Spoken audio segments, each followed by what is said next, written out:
जय श्री राम दोस्तों, कैसे हैं आप सभी। उम्मीद है सभी अच्छे होंगे। तो फ्रेंड्स, मैं नमन वर्मा आपके लिए लेकर के आया हूं एक की धमाकेदार वीडियो जिसे देखकर बहुत ही आनंद आ जाएगा।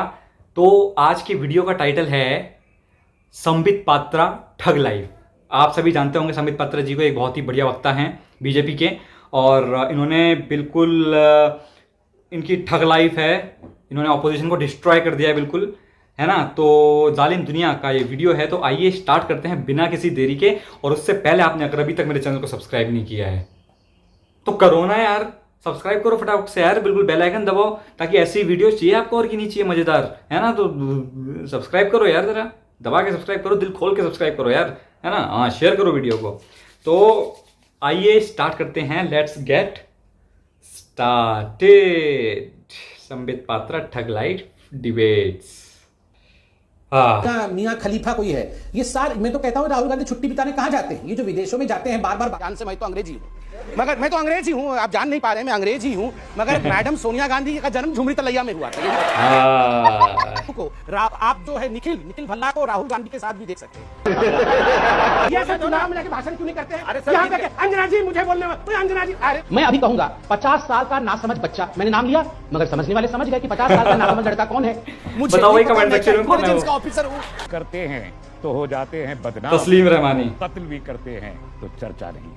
ये आह नहीं करते हैं, आह नहीं करते हैं, धड़ाम धड़ाम करते हैं।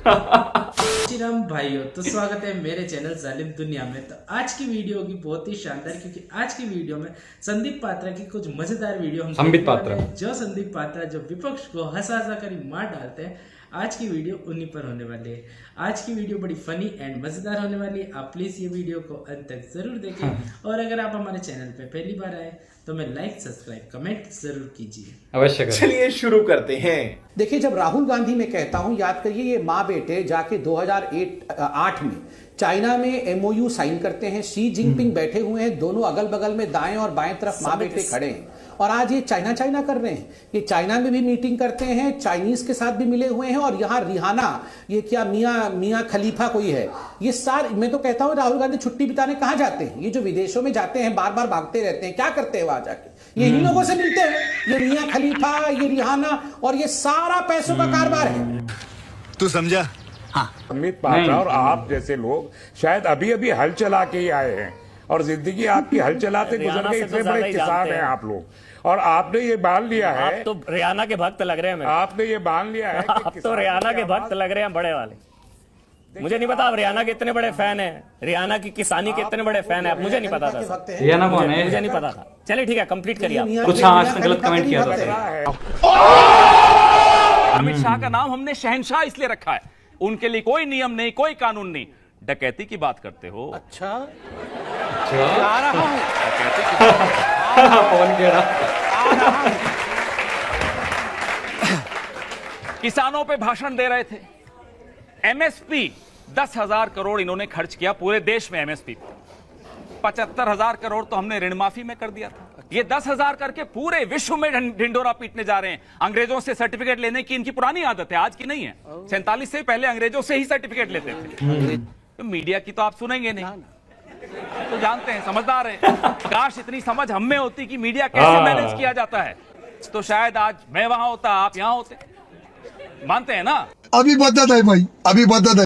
देखिए, पहले तो आप डरे हुए हैं, डरे तो नहीं हुए ना? उन्होंने कहा कि आप सब डरे हुए हैं, आप डरे तो नहीं हुए ना?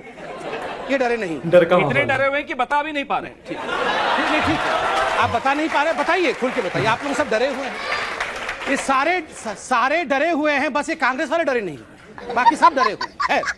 दूसरी बात है, इन्होंने कहा कि अंग्रेजों से हम सर्टिफिकेट लेते हैं। हाँ, आप देखिए ध्यान से, मैं तो अंग्रेजी हूँ, मगर मैं तो अंग्रेजी हूँ, आप जान नहीं पा रहे, मैं अंग्रेजी हूँ, मगर मैडम सोनिया गांधी का जन्म झुमरी तलैया में हुआ था। मैं अंग्रेज हूँ, इसमें कोई शक नहीं। ये हमारा मेले पे डाला। मतलब जिसके घर में अध्यक्षा और उनके सुपुत्र सब विदेश के हैं, वो सुबह शाम हमें अंग्रेज कहते हैं। बस मेरे को अच्छे से देखिए, मैं अंग्रेज दिखता हूँ। उसके बाद इन्होंने डकैती की बात की। अब देखिए, जमीन किसके पास कितनी है, छोड़ दीजिए हिंदुस्तान की जमीन, अगर आप जाके मंगल ग्रह में भी और बृहस्पति में भी जमीन देखेंगे तो वहां भी वाड्रा की वहां की जमीन लिया। चंद दिनों पहले अकबरुद्दीन ओवैसी, हम रोज टीवी में सुनते हैं, ओवैसी और उनके बड़े भाई को। क्या बोल रहे थे? 800 साल तक हुकुम किया है इस देश के ऊपर, बोला था। 800 साल तक राज किया है इस देश के ऊपर। हमारे बाप ने, हमारे दादा ने जामा मस्जिद दिया है, हमारे दादा ने ताजमहल दिया है, हमारे दादा ने कुतुब मीनार दिया है। तुम्हारे बाप ने क्या दिया है? ये कहा ओवैसी ने। मैं बताना चाहता हूं ओवैसी को कि हमारे बाप ने क्या दिया है। सुन ले ओवैसी, हमारे बाप ने वो हिंदुस्तान दिया है जिसके छाती पर खून बहाने का काम तुम्हारे परदादाओं ने किया है। आप जरा कनेक्ट करिए, ये डॉट्स को कनेक्ट करिए। मैं ओवैसी से पूछना चाहता हूं, आज तक जरूर देखते हैं, मैं ओवैसी से कैमरे में देख के पूछता हूं, ओवैसी बाबर तुम्हारा क्या लगता है? औरंगजेब तुम्हारा क्या लगता है? वो तुम्हारा शासक था, वो तुम्हारा बाप था, इनके अब्बू वो लगते तुम्हारा हैं सब। परदादा था। तो मेरा बाप शिवाजी है, याद रखिए। अगर सही तेरा बात। बाप बाबर था तो मेरा बाप शिवाजी है। बिल्कुल। हम आह भी करते हैं तो हो जाते हैं बदनाम, गालिब ने कहा था। हम आह भी करते हैं तो हो जाते हैं बदनाम, वो कत्ल भी करते हैं तो चर्चा नहीं होती। अब देखिए अच्छा नसीम रहमानी जी ने एक शेर कहा, देख रहा हम आह भी करते हैं तो हो जाते हैं बदनाम। ये आह नहीं करते हैं, ये धड़ाम करते हैं। और जब धड़ाम करेंगे तो बदनाम होंगे। सनी लियोन के साथ उठते बैठे दीप सिद्धू नजर आ रहे हैं। कौन है दीप सिद्धू? आपकी पार्टी के साथ चलिए क्यों मैं उनकी आगे तस्वीर बढ़ है? चलिए मैं खुलासा करता हूँ। चलिए आपने तस्वीरों की बात पूछी तो मैं भी दीप सिद्धू की तस्वीर लेके आया हूँ। आप देखिए दीप सिद्धू के पीछे एक और आदमी भी दिखता होगा आपको। ये आदमी कौन है? मैं इसका फेसबुक प्रोफाइल दिखाता हूँ, कैमरा पर्सन से कहूंगा नजदीक से दिखाए। ये आदमी निखिल भल्ला है, आप इसका फेसबुक प्रोफाइल देखिए। ये निखिल भल्ला है, ये निखिल भल्ला कांग्रेस का कार्यकर्ता है। और आपने जैसे पहले फोटो में देखा है कि वो दीप सिद्धू के साथ था, और आप देख सकते हैं कि किस प्रकार लाल किला में वो गया था झंडा फहराने ट्रैक्टर के साथ। अब आप दीप सिद्धू को, आप जो है निखिल भल्ला को राहुल गांधी के साथ भी देख सकते हैं। देखिए आप किस प्रकार से निखिल के साथ यहाँ पे मौजूद है। ये निखिल संबित पात्रा कहाँ है राहुल गांधी इस तस्वीर में? ओह स्वैप हो गया, स्वैप हो गया तो वो गलत से हमारे ऑफिस के पीछे में निखिल राहुल लिखा था। ये वाला है। कुछ आप इसी किया था क्या? चीन का नाम हमें क्यों किसी नहीं प्रकार लिया? से शर्माने की आवश्यकता नहीं है। दूसरी, आप चीन का नाम क्यों नहीं लिया? चीन वालों ने तो नोटिफिकेशन भी इशू कर दी, उनके विदेश मंत्रालय की तरफ से डर का मैसेज भी आ गया। विस्तारवादी ताकत तो चीन भी समझ गया। ये लद्दाख में जाके जो भाषण 11,000 के फीट पर दिया था, क्या सीरिया के लिए दिया था, या श्रीलंका के लिए दिया था, या ये होनोलुलु के लिए दिया था, बैंकॉक के लिए दिया था? समझने वाले इतना भी नहीं समझ सकते चीन के लिए दिया था। और नाम लेना आवश्यक नहीं होता हर जगह। मैं आपको एक उदाहरण देता हूं। मैं अभी कहूंगा 50 साल का नासमझ बच्चा, मैंने नाम लिया, मगर समझने वाले समझ गए 50 साल का नासमझ लड़का कौन है। मैं कहूंगा वो मां जो कौन है 50 साल का? मैंने नाम तो लिया, ज्यादा का हो गया। मगर समझने वाले समझ गए कि कमेंट कौन सी सेक्शन में मां बता दो है नाम। और कौन सा वो बेटा है, दोनों बेल पे बाहर है। हाँ, हमेशा दोनों का नाम नाम लेने बताओ। की आवश्यकता नहीं। मैं कहूंगा हिंदुस्तान का सबसे भ्रष्ट परिवार, मैंने किसी का नाम लिया, मैंने किसी बताओ का नाम कौन सा नहीं है? लिया, मगर समझने वाले कौन समझ सा गए परिवार कि हिंदुस्तान का सबसे भ्रष्ट परिवार कौन है। मैं नाम नहीं लूंगा, मगर मैं कहूंगा कि देखो एक ऐसा परिवार था जो चाइनीज टेंट के नीचे रंगे हाथ पकड़ा गया था इस्लाम के समय, साजिशें करते हुए हिंदुस्तान के खिलाफ। उनकी फोटो भी आई थी। मैंने नाम लिया, मैंने किसी का नाम नहीं लिया, मगर समझने वाले समझ गए कि बंद करो हाथ जोड़ के मैं। जब इन्होंने कहा हिंदू उन्माद फैला रहा है। अच्छा कौन सा हिंदू उन्माद फैला रहा है? कब कहा भाई? आपने कहा हमें जवाब कब दे दो। कहा? इन्होंने कहा इनको आग लग रही है। इनको आग लग गलत रही बोल रहे हैं ना। आपको कैसे पता गलत बोल हम रहा हूं? हिंदुस्तानी हैं, मतलब हिंदुस्तानी सच बोलता है। कौन सा श्रीलंका का? नहीं रॉबर्ट डेविड रॉबर्ट बाटा निकल रहा था इनके मुंह से। रॉबर्ट बाटा यहाँ है। अरे रॉबर्ट यहाँ बाटा नहीं। इधर ही है। बीच में सब लोग बोलते क्या है? उत्तर प्रदेश की सरकार जवाब दे रहे हैं। क्या है ये लोग? अरे मतलब खत्म ही नहीं हो रहा आधे घंटे से। हर जगह आधे घंटे से। और क्या बोले जा रहे हो? क्यों खत्म नहीं कर दो। बोलेंगे? 5 सीट तो आती नहीं है, बोलेंगे आधा घंटा। 5 सीट बताओ। इतना बोलते नहीं यार, इस बार तो आ गई यार, 99 सीटें आ अरे गई। इतना कागज, इतना डाटा इनके पास अफसोसनाक। है। ये सब चुनाव में जाके भाषण क्यों नहीं करते हैं? अरे सर, यहाँ जीत पे गए। के अंजना जी मुझे बोलने में, अंजना जी, अरे भैया भाई इतना अरे वही बोल रहे हैं, हमें भी मौका दे दीजिए। प्रतीक भाई भैया नंबर जी 1, कहें। मैंने यहाँ दिल्ली का रिपोर्ट कार्ड रखा, रैंकिंग दिखाई। जी बिल्कुल। इनको क्यों मिर्च लगी हुई है? ये लाल मिर्च क्यों बने हुए हैं? बता गुजरात का, क्यों दिल्ली का क्यों नहीं जानना चाहते हैं? रेस में नहीं है तभी तो गुजरात भाग रहे हैं। बचा गुजरात का, बता गुजरात चल, क्यों गुजरात चल? दिल्ली आ, दिल्ली देखता हूँ तुझे, आ इधर आ, दिल्ली आ। भागा है गुजरात, दिल्ली में है नहीं, तेरा नहीं, गुजरात भागा था। अरे बैठ, गुजरात भागा था ये। अब दिल्ली में बैठ। ऐसे ही इन लोगों को ना ऐसी भाषा समझ में आती है, इन बदतमीजों को ऐसी भाषा समझ में आती है। यही कह रही हूँ, देश के हमारे लाखों कार्यकर्ताओं पर को श्री राहुल गांधी जी की क्षमताओं और नेतृत्व पे कोई शक नहीं है, बिल्कुल वो हमारे नेता हैं, चुने जाएंगे और 24 में वही चेहरा होगा, ये हर कार्यकर्ता चाहता है। पहले तो मुंह मीठा करिए, मैं काजू कतली, लड्डू तो मिले नहीं है, काजू कतली आए हैं। राहुल गांधी जी जो पीएम के फेस बनने वाले हैं 2024 में, उसके लिए काजू कतली सबके लिए है। पहले अलका जी मुंह मीठा करें, अमीश भाई आप भी मुंह मीठा करिए। धन्यवाद, स्वीकार कर रहे हैं, वही बनेंगे। हाँ, थैंक यू। नहीं, थैंक यू। मतलब आप चेहरा राहुल गांधी को आपने आज घोषित किया है, ये कोई छोटा विषय नहीं है। क्या खराबी है? जो भी जय श्री राम के नारे में खराबी क्या है? मैं कौन सा कह रहा हूँ खराबी है? पर ये तो कह रहे हैं खराबी है, जिस चीज की वकालत कर रहे हैं ये तो कह रहे हैं जय श्री राम, ये नहीं कह रहे हैं गलत, उसका दुरुपयोग में खराबी है ये कह रहे हैं। पर केस तो फर्जी निकले, वो फर्जी अल्लाहू अकबर में अब वो जो डिटेल्स है वहाँ पे लाइन में हैं, मेरे पास नहीं है वो डिटेल्स। कल ही इसके बारे में बातचीत हुई थी, कल ही नहीं, अब मुझे याद आ गया, मैं बुद्धू, अब मैं क्या करूं, मुझे याद आया। ओके, ये बड़ी अजीब विडंबना है, ये ऐसा तो मैंने आज तक देखा नहीं। क्या नहीं, अब बोलने तो दीजिए सर, ऐसा तो मैंने आज तक देखा नहीं है। आप सवाल पूछते हैं बताओ कितने, मुझे नहीं पता, मैं क्या इंटेलिजेंस का ऑफिसर हूँ? सही बात। और फिर आप पूछते हैं कि बताओ कितने लोग मारे गए, मैं तो डफर हूँ, मुझे कुछ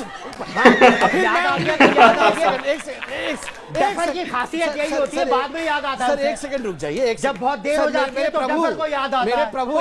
मेरे प्रभु एक सेकंड, मेरे क्या नौटंकी आदमी भगाओ यार। पूछते हैं कि बताओ फिर ये जय श्री राम, नहीं मैं मेरा क्या लेना देना, मैं तो यूं ही डिबेट में आ गया। ये सब कुछ होने के बाद अभी देखिए 1 घंटे से लगातार बोले जा रहे हैं, मुझे बोलने भी नहीं दे रहे हैं, डफर है, पता कुछ है नहीं। बात तो सही है, धर्म से कुछ नहीं होता, धर्म का भेदभाव मत करो। अगर फिरंगियों के मुल्क में हिंदू प्रधानमंत्री बन सकता है तो इंशाल्लाह मेरे मुल्क में अगला प्रधानमंत्री मुसलमान क्यों नहीं हो सकता, और वो हिजाब वाली महिला भी मुसलमान क्यों नहीं हो सकती? आपको उस पर क्यों आपत्ति होनी चाहिए? डॉक्टर संबित पात्रा साहब, सऊदी अरेबिया में फिर कोई हिंदू प्रधानमंत्री बना देंगे, मुसलमान हो इस देश का, क्या आपत्ति होनी चाहिए? अब इन्होंने बड़े ही आराम से कहा कि हिजाब वाली कोई महिला भी प्रधानमंत्री बन सकती है।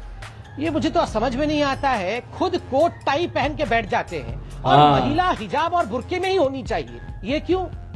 ये तो यहाँ पर सलवार कमीज पहन के बैठे नहीं है, ये तो कोट टाई पहन के बैठे हैं फिरंगी वाला, और महिला होनी चाहिए बुर्के वाली या तो हिजाब वाली।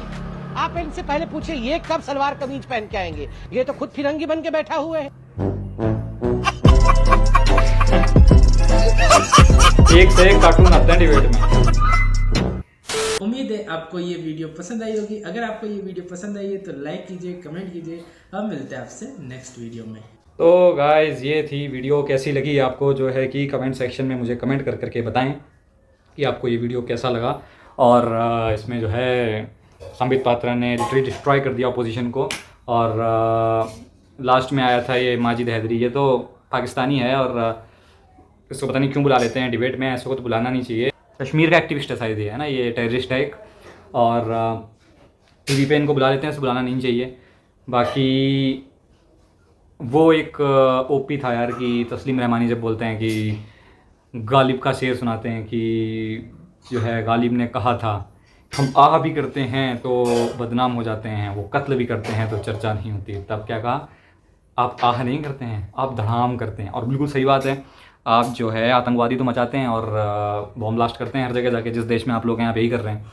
लोग कहते हैं कि आतंक का कोई, टेररिज्म का कोई मज़हब नहीं होता, बट मैं आप लोगों से पूछना चाहूँगा कि टेररिज्म किस मज़हब का होता है, तो वो मुझे मज़हब कमेंट सेक्शन में बताएं कि वो कौन सा मज़हब है जो टेररिज्म फैलाता है। अच्छा, जिसके कमेंट ज़्यादा होंगे तो वो चीज़ समझ में आ जाएगी फिर कि कौन सा मज़हब है ऐसा जिसमें दिक्कत है।